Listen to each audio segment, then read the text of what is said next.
Hi, I'm Ley, and welcome to the second part of week 4 of Inktober 2017. I'm drawing and inking a new picture every day in October, and each week has a different theme. If you haven't seen any of my Inktober videos yet, I'll link the playlist up above and to the right in the little info card thingy, and down below in the description box. This week is a bit different from the others in that my theme and prompts for this week are not my own. Instead, I'm doing a week from the 31 Witches Challenge, so each day has its own prompt to create different themed witches. Speed paints, or speed inks technically, for the first 4 days from this week can be found in the video linked in the card in the top right, and cover the prompts of Warrior Witch, Magical Schoolgirl, Lunar Witch, and Bug Witch.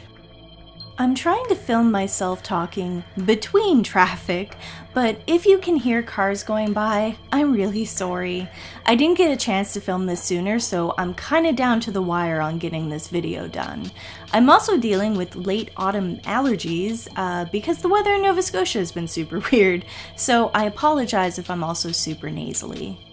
Okay, so doing someone else's prompts is so freaking hard. I didn't really decide on specific daily prompts for the past few weeks so much as I chose a theme and then created pieces around that based on whatever inspired me. I thought, when looking at different weeks of prompts to do, that 31 Witches would be easy. Yeah, not so much. That said, I really like what I managed to create this week looking back, and I do think I did well with the prompts. In a few cases, the pieces feel contrived or obvious, but it's also really hard to show Farm Witch without showing livestock, or pitchforks, or bales of hay, or something very blatantly, stereotypically farm. Creating concepts for your art can be really difficult. I mean, if you look at any of my old sketchbook tours, you'll see most of my old art really wasn't much more than character designs, and they were all pretty much the same. Another basic punk girl, probably with brightly colored hair. Another super goth furry, probably with a ton of spiked bracelets.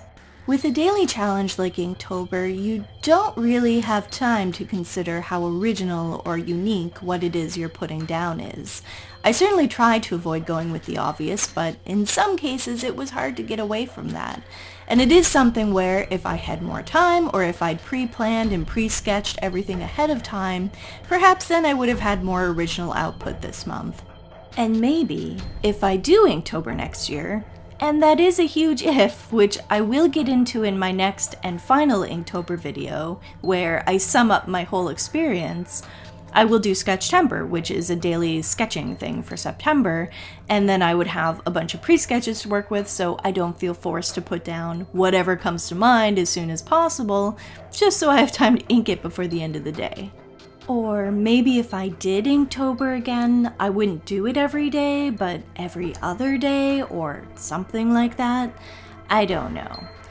One of the weird tricks I did find to coming up with concepts every day for Inktober, if I had a day where I was feeling stuck, was to look at pose reference images from DeviantArtists like Senshi Stock or Faye Stock.